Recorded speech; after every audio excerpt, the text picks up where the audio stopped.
by Galina Kavakina. Yandex Sen Mandarinka. Read by Tatiana Orlova. And where are you going? Liza glanced in the mirror at her husband approaching from behind and winced. His gaze was like a wolf's. Her hand twitched, and the comb painfully pulled out several light brown hairs. Misha, I wanted to go to the store, she said, swallowing convulsively. You were there this morning when I took Vova to the kindergarten, Mikhail answered, narrowing his eyes. You asked me to make vinaigrette today, but I ran out of beets.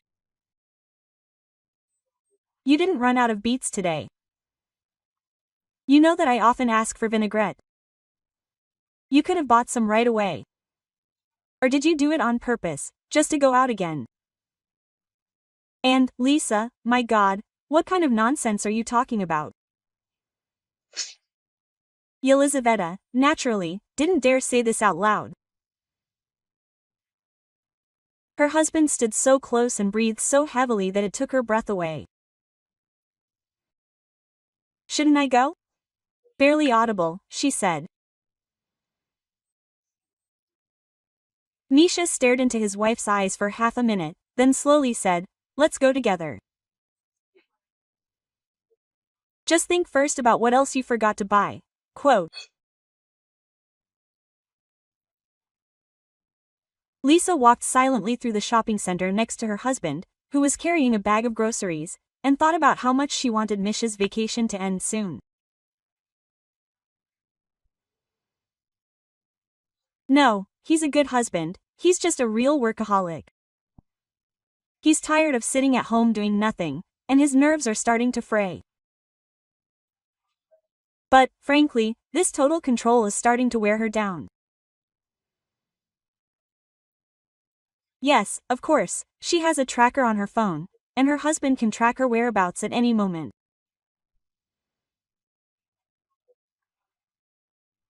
But at least she can go to the store next door without having to ask again or explain why she took so long. What if there's a long line and only one cash register is open? There was a mannequin near the entrance to the women's clothing store. It was wearing such a beautiful dress that Lisa couldn't help but stop and admire it. She almost never wore dresses, and she didn't really have a place to wear them. But this was exactly the kind of dress that would suit her perfectly. Her favorite color, a rich emerald. And the style is so flattering. She could wear it every day, but she wouldn't be embarrassed to show it off on a special occasion either. I wish I could try it on. It's probably the right size. What are you standing there for? Misha, drawing level with Lisa, glanced at his watch with displeasure. Mish, look at this beautiful dress. Can I try it on? I'll be quick. And what are you going to do with it? Playing in the sandbox with the kid, her husband chuckled mockingly. There don't seem to be any holidays in the offing, and you have plenty to wear. Stop messing around. Come on, let's go. You still have to cook. Quote. Lisa glanced regretfully at the dress, sighed, and was about to head for the exit when she heard quick footsteps and a surprised exclamation from her left. Hi, Lisa. The girl turned around. Svetka, a former classmate, stood next to her, smiling happily. They had once been friends, but after school their paths diverged. Lisa stayed to live in a small town, graduated from college, and got married. And Svetlana fluttered off to conquer the capital. Oh, hi, Sveta. You look unrecognizable. How long has it been since we saw each other? 6, 7 years old, almost. How are you? Everything's fine. Are you coming here to visit your parents for a long time? I don't know yet, maybe a long time. Listen, I'm probably bothering you, Sveta smiled, glancing at Lisa's companion. Are you choosing a dress? Well, I'm trying to persuade my wife to dress up, but she's resisting. Quote. Mikhail suddenly spoke up, a broad smile breaking out. Lee, are you going to try on the dress or not? Lisa froze in surprise and looked at her husband in amazement. Not a trace of the sour expression remained. Misha instantly became friendly and gallant. Well, my friend, while you can get one, you have to take it, Svetlana laughed. I think it's just your style. Let's go to the fitting room, I'll help you. Quote. Before Liza knew it, she was standing with her husband and classmate at the checkout, while the polite saleswoman wrapped her dream dresses in a beautiful bag.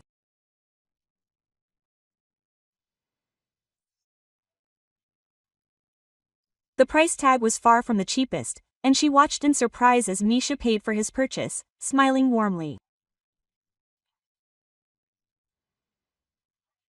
Sveta winked cheerfully at her friend and said, well, congratulations on your new purchase.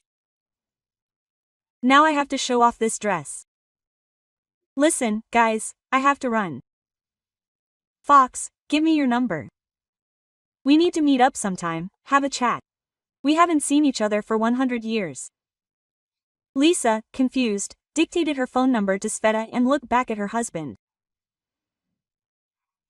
Misha, with a charming smile, said goodbye to his wife's friend and, taking Elizaveta by the hand, headed for the exit.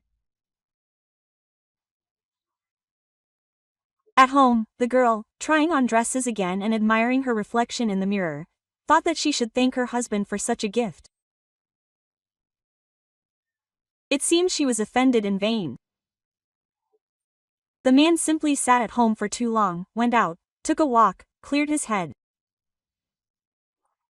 And now he has become her dear, caring teddy bear again. Smiling, Lisa entered the room where her husband was sitting on the sofa, clicking the TV remote with a bored look. The girl sat down next to him and, squinting slyly, said, "Thank you, my dear, for the gift. You know, I'd like to run into friends in stores more often. These meetings have such a good effect on you." Misha turned his head and looked intently at his wife. Lisa cringed under his gaze. Her smile vanished in an instant. Have you regained your sense of humor or have you forgotten why we went to the store? Take off your dress and run to the kitchen. You still have to pick up the child from kindergarten. Lisa lowered her eyes, slowly rose from the sofa and went to the door. The fairy tale was over before it had time to begin. Liza, hi. Svetka's clear, cheerful voice came from the phone. How are you doing? Hi, Svet. Yeah, just doing some chores at home. How are you? I'm great. Listen, maybe we can meet and chat. Let's do it. You wanted to come today? Yeah, right, why drag it out? Come over to my place then. My husband just came back from vacation to work. No one will bother us. And our son is at kindergarten. My mom will pick him up today. Oh, come on, how could your husband be a problem? He's so sociable and cheerful. Lisa was silent, unsure what to say. Okay, give me the address, I'll drop by after lunch.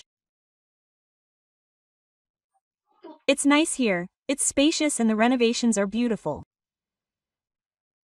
Sveta put her cup of tea on the table and turned to Lisa.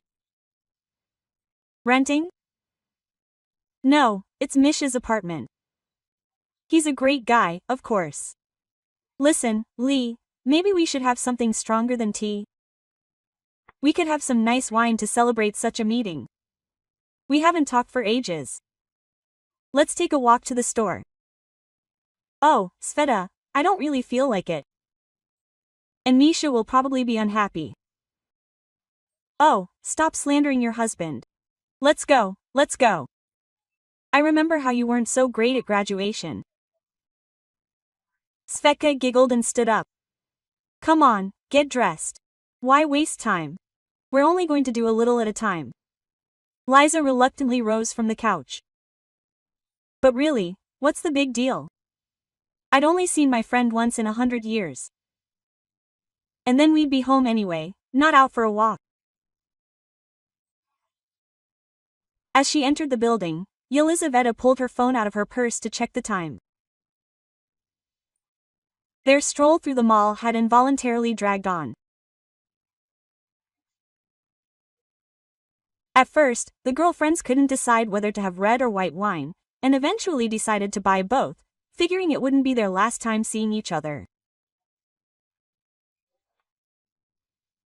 They could finish it, if need be, the next time they met. Then they lingered in the jewelry department. They just happened to be getting a delivery of some lovely new jewelry. Sveta also urgently needed some new fall shoes. And, of course, the girls had swept half the store. Looking at the display, Liza was stunned. 16:45 and 6 missed calls from Misha. How could 20 minutes turn into 2.5 hours? With trembling hands, the girl inserted the key into the lock and realized the door was unlocked, meaning her husband was already home. Could it be that he couldn't get through and had rushed off work? God, how embarrassing she felt in front of her classmate. There was going to be such a scene. Misha was standing in the hallway. Lisa, stepping over the threshold, caught the piercing gaze of his bloodshot eyes and noticed his hand clenched into a tight fist. A second later, Mikhail spotted Sveta looming behind him and broke into a smile. Misha, why are you so early today? Lisa asked, trying to keep her voice from shaking. We weren't very busy, her husband replied. And Lisa again noticed a fleeting glimpse of aggression in his gaze as he quickly slid over her frail figure in her new dress. We decided to celebrate the meeting here, Sveta said cheerfully. Will you join us? I wouldn't dare refuse beautiful ladies, especially since it's Friday. Quote. Misha finished singing and went to get the glasses. Liza walked into the room on weak legs. There had been no scandal, but that didn't make her happy today. Her beloved husband's hateful gaze and tightly clenched fist were before her eyes. What would have happened if she had come home alone? The evening had been fun and ended quite late. After seeing their guest out and putting her in a taxi, the couple returned home. Liza sat silently on the sofa. Misha sat next to her, crossing his arms over his chest. Well, I'm listening, Liza. What should I say? She looked up and glanced timidly at her husband. The kind mask had vanished again. Two angry lights, burning in constricted pupils, were staring at her. Don't pretend, I can't stand this. You didn't answer your calls for an hour and a half. You went so far as to buy alcohol without asking my permission. I'm waiting for an explanation. I didn't hear the calls. The music is playing loudly in the mall. In our country, you can buy alcohol without a permit from the age of 18, Lisa said, not believing she had dared to answer her husband like that.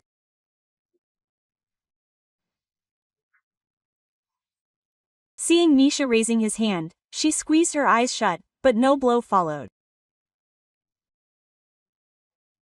Knocking his glass of half-finished red wine, the man cursed, stood up, and went into the bathroom to take off his spilled pants. Lisa jumped up from the couch. Some instinct told her that she shouldn't wait for her husband to come out of the bathroom.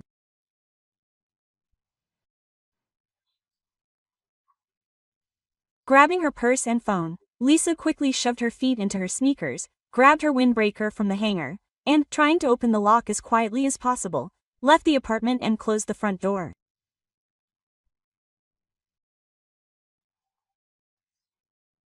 Feeling her heart pounding somewhere in her throat, making it difficult to breathe, she ran down the stairs and rushed out of the entrance, heading to the side of the building, where there was a taxi stand next to the store.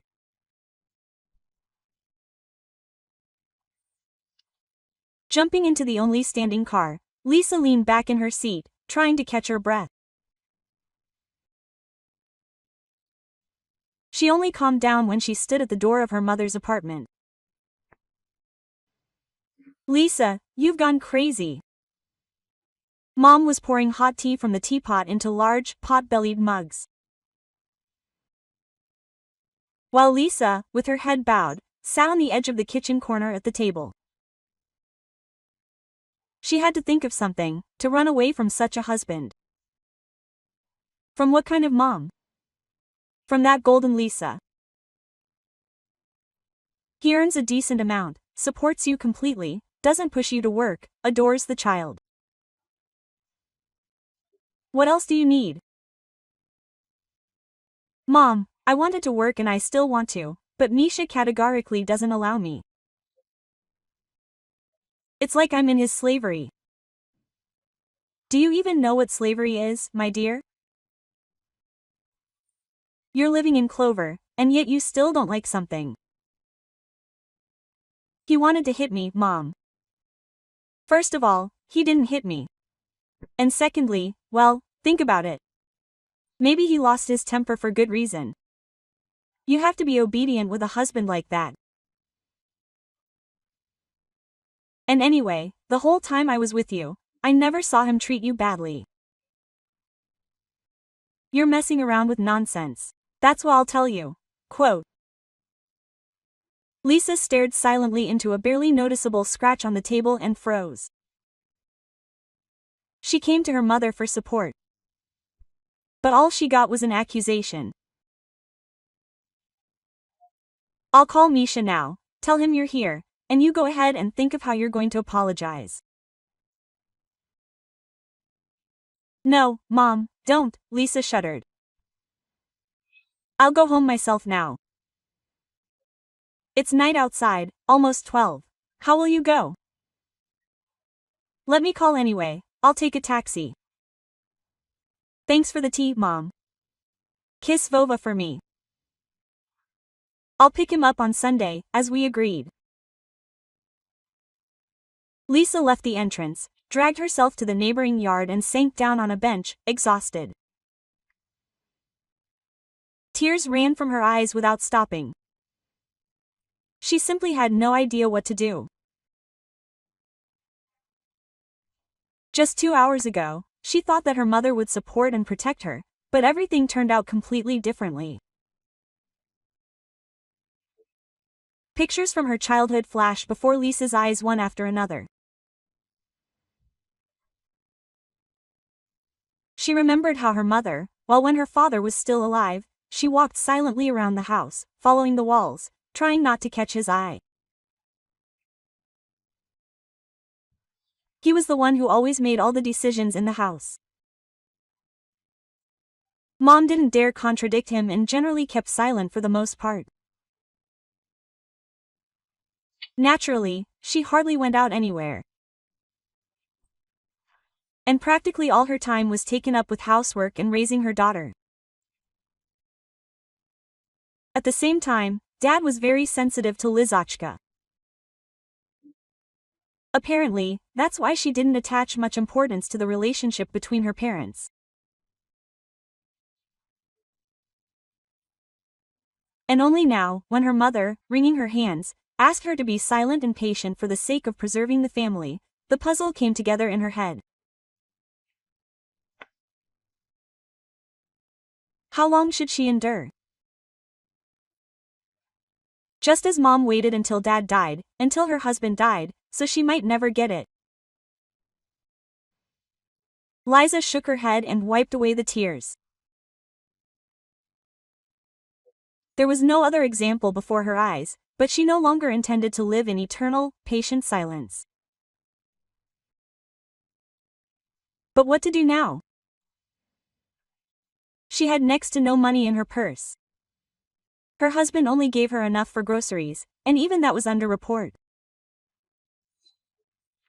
She can't even find a room in the cheapest hotel to spend the night, let alone an apartment or even a room. No work, nowhere to go. Going back? No, that's out of the question. Tears started streaming down the girl's face again. She sobbed loudly. Can I help you with something? Lisa turned around, frightened. A thin man in glasses approached the bench. Don't be afraid, please, I want to help. You're crying so much. What happened? Quote. The passerby carefully sat down on the edge.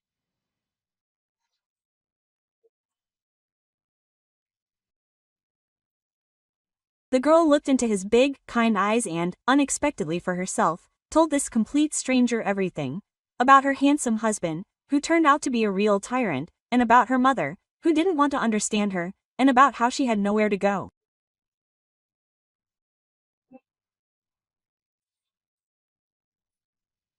And yet she had a little son.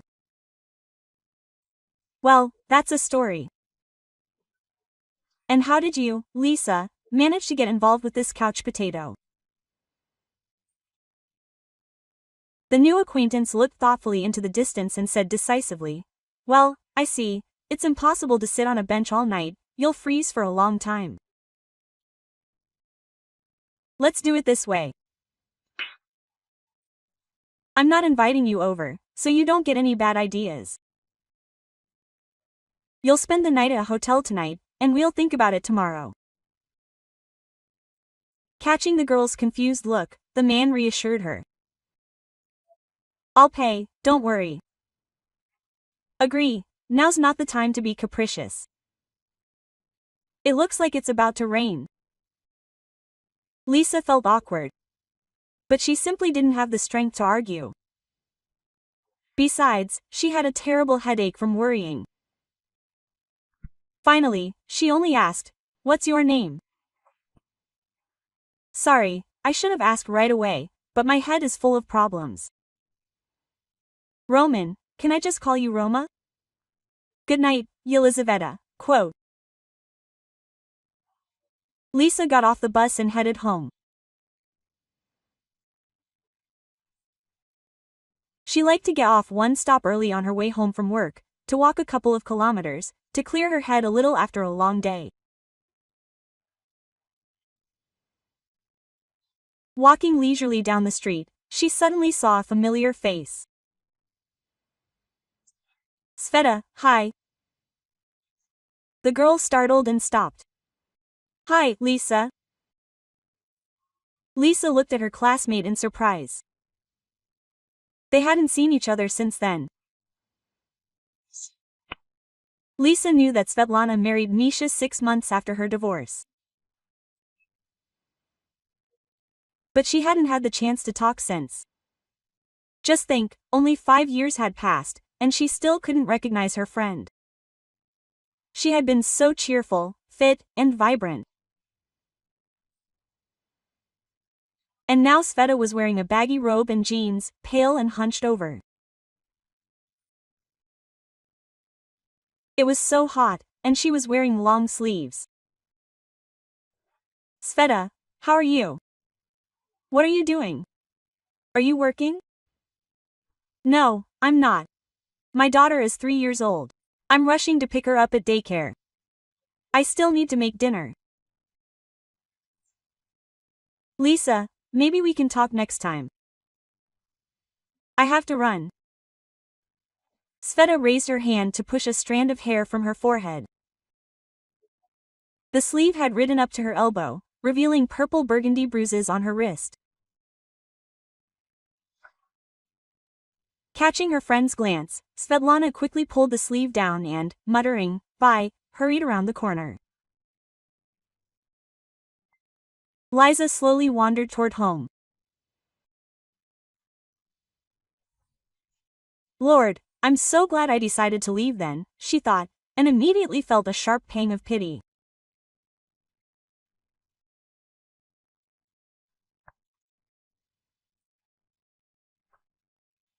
She took her phone out of her purse, found Sveta's name in her contacts, and, hoping she hadn't yet returned home to her husband, typed a message. "Sveta, if you need help, just know I'm here."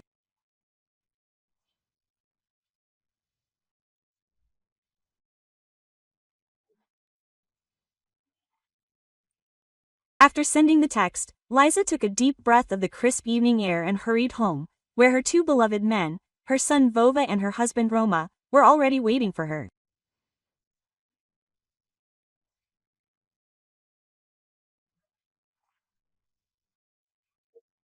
Dear listener, if you like this story, subscribe to our channel, give it a thumbs up, and be sure to leave your thoughts in the comments. This is very important for our channel. Tatiana Orlova read this story for you. Galina Kavakina wrote it. Yandex Sen. Mandarinka.